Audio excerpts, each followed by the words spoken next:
Welcome into the Mental Moments podcast with your guide, Healing Hottie. Mental Moments is where we walk through life experiences, yours and mine, finding the ingredients to make life sweeter. A conversation to consider our minds, bodies, and souls, moving with gratitude one step at a time. You're trying to be patient and let it all work out, but you're ready to give in. Before you do, let's walk through this together. Welcome in. I'm your host and guide, Healing Hottie. How are we feeling? I really want to know. So be sure to drop it in the comments. Mental Moments is a conversation, honey. And we are talking all about patience and what it means to remain patient. I've had big dreams most of my life. I remember, I think I said this in a previous episode, but I remember my first big girl job. And I used to sit around the table at lunch with my coworkers and come up with business ideas and all types of just visions and all sorts of things. And that even continues on with my friendships today. But I just remember in this time. And I'll never forget one of my coworkers then was like, I'm going to work for you one day.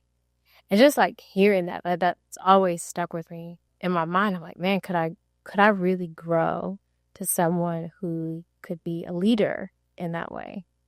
Not just own a company, but really create space and opportunities for others. And I remember the other part about those dreams is that I would often get a little frustrated that I couldn't do anything about it at the time. I get very, very disheartened if I didn't have the capital or the ability or the capacity or what I felt was the education or the age or the credentials to be able to launch it and be profitable shortly after. It was very frustrating at that time. I was like, why can't I just do this thing? Why can't I just execute on it kind of thing? And that energy didn't just start there. I'm even thinking back to, there was a time when I was a kid. So I used to participate in this scholarship program for high school students. It still exists at NC State here in North Carolina. It's called Photonics. And it was a STEM program centered again around high school students to help them really navigate and develop a path forward because there was such, at the time and still is, a lack of proper diversity and representation, especially in women in STEM career fields. And so I had this dream where I wanted to build a more sustainable system, not just in simple ways, but economically as well. And one of the ideas that I had was to create a at-home system to generate biofuel. And the biofuel would be produced from algae. And algae is one of those self-producing, crops. It doesn't take much. It doesn't take much intervention. It does it all on its own in the wild. And there are all sorts of algae plants all over the country. It takes very little for these plants to be produced. And so my thought is that it was because it had very low emissions. Fun fact, NC State has a great transportation and fuel research program. They have a whole lab dedicated to asphalt, and they test different materials and things that can be used. I'm going into all these nerd things, but it's very fascinating to me at the time. Transportation is very fascinating to me in general. And so I really wanted to create this process, this system for people to generate their own fuel at home.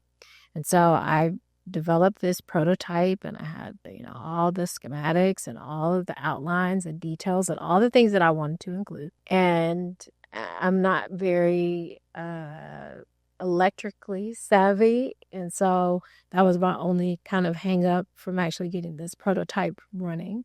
But I entered in the science fair. I won the district, and then I went on to the regional. No, I went from the district to the state. And then, so I placed at state at 15. I placed at 12th place, I want to say. And because I placed high enough, but not high enough. I did win a stipend of $10,000 to continue on my research, and it was a beautiful, amazing thing to win.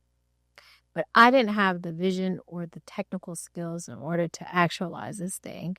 And I got very frustrated and I gave up on that project. I gave up on that version of my life, honestly, because I didn't have everything that I needed to carry it out. Yeah. Little 15-year-old Bree. Oh, you learn. And so 15-year-old me caught a glimpse of like the years of work that it would entail, and I bowed out. Man, 15-year-old Bree, girl, you could have won some Nobel Peace Prize or something. Continue anyway. And there were many reasons on top of that why I bowed out. There were things going on in my childhood, in my life with my parents' relationship, and so they were very busy. And even like from where we lived, it was about an hour and some change away from the actual program, and so we would have to travel there every Saturday, and it was just it felt a lot more heavy. It felt like more labor than necessary to achieve this goal. And I'm sure I'm not unlike anybody else, whether you're 15 or 55. There are things that you may have encounter in life that you saw the workload ahead of you. You saw what you didn't have and what was going to be required to achieve this thing. And it felt easier to just give up. And at the time, I thought it was laziness. But as I've gotten older and really understood, it wasn't laziness. It wasn't a lack of access. It wasn't all of these things. It was my inability to be patient.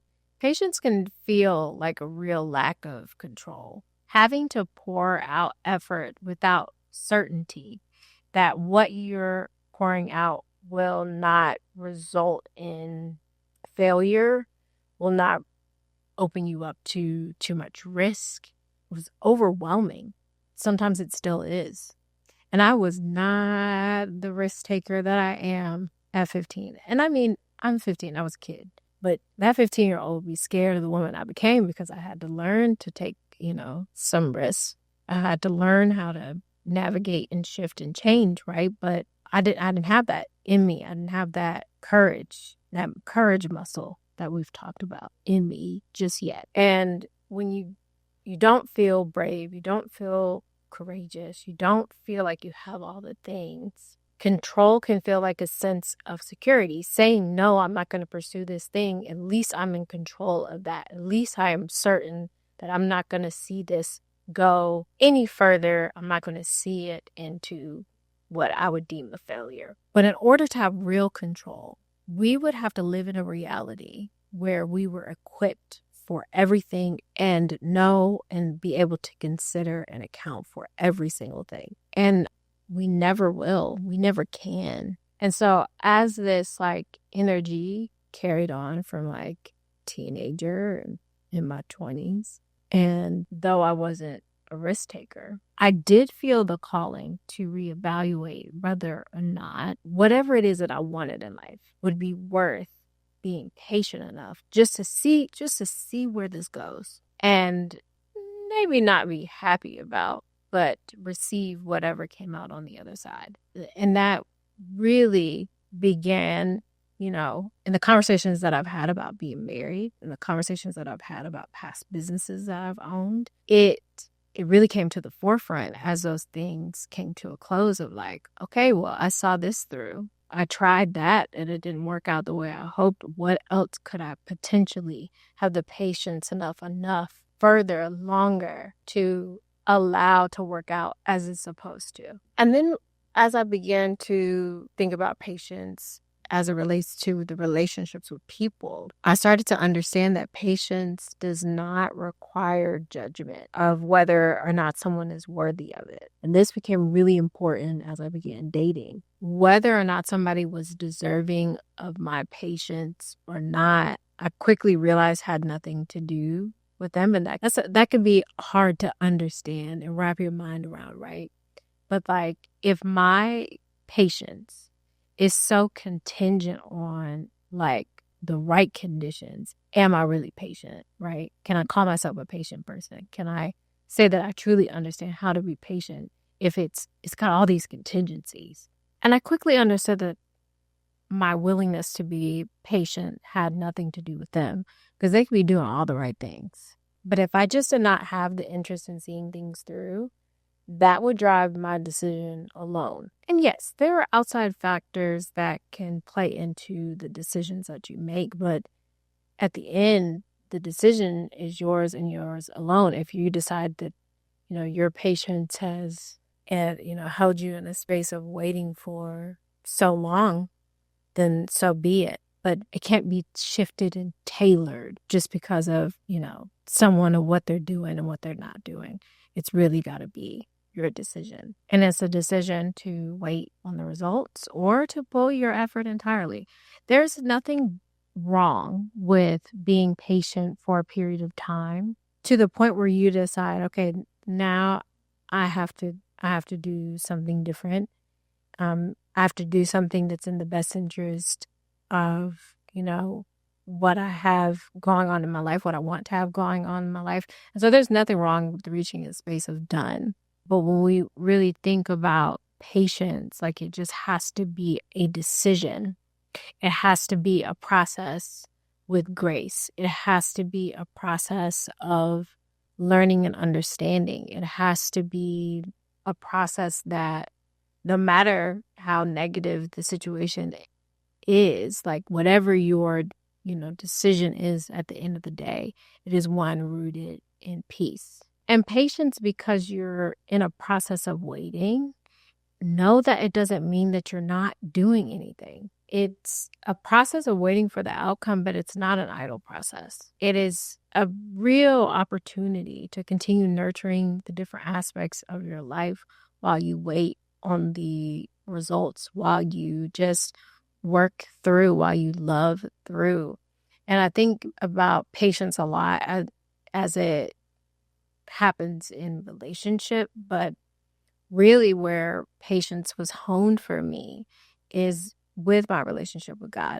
Like, there are so many things that I prayed for. If you remember episodes back, I believe the very first episode, the audacious prayer, like I saw the first part of that prayer that year immediately. The very next day, it started to show up 3 days later. As a matter of fact, I started to see the effects of that. But the last part of that prayer is still happening. The last part of that prayer is still building out. And so if I decided that I was going to stop being patient and I was going to try to take my life into my own hands again to try to steer and control how it was going to go, and in some ways I did, it didn't change the fact that, I still had to wait to see what God was going to do. It just made the wait more stressful and difficult. It made the wait a bitter thing, not a joyful thing. It just made it like tense versus like I'm covered, right? And so that's the energy we have to carry in a space of developing patience, of like everything's going to work out how it's supposed to. Everything is going to work out for the good, no matter how it ends. There are so many other things, like in whatever you're waiting on, there are so many things that are happening in life that you can experience and enjoy and love on and tend to, right? There's always something else happening in our lives. We have to be willing for the thing that we're in waiting on, the things that we're in waiting on, not tell the whole story, right, of our lives. It's just a portion. That hope you have for a relationship with maybe a parent to get better, you have other great relationships in your life as well. Maybe there's a job that you're waiting to come through. So many things that we could be in waiting for, but that's just an aspect of our lives. And so I encourage you that as you're developing that muscle of patience, to really step back and look at the whole story, look at the whole picture, look at all that is happening, and allow some gratitude to seep in.